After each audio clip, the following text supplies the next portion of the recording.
कहीं रस्ते में गम का अब्र न बरसे कोई, इसी डर से है निकलता नहीं घर से कोई। तेरे दीदार का है तलबगार बरसों से, तेरी आवाज भी सुनने को है तरसे कोई। आपसे पहले नहीं था इश्क पे यकीन मुझको, नहीं तुझसा कभी गुजरा था नजर से कोई। मजीद कुर्ब की चाहत में खो ना दे तुझको,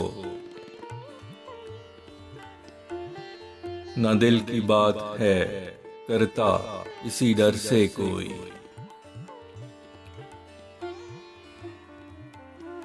तू कैसी आस में दामन उठाए बैठा है, ना पा सका है वफा हुस्न के दर से कोई। नहीं तेरे रुख पुरनूर पे एक दाग दिखा, नहीं पहले मुझे गिला था कमर से कोई। है दिल के मामलों में जोर या सख्ती कैसी, कभी है पा न सका इश्क जबर से कोई। मैं खुद हूं अपनी तबाही का तलबगार हुआ,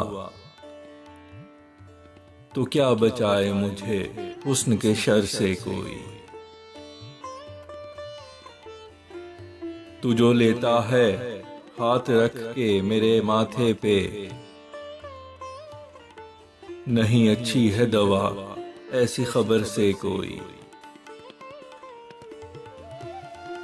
उसके फैसल कभी ना ज़हन से गुमा गुजरा, कि उसकी आस में बैठा है सब्र से कोई।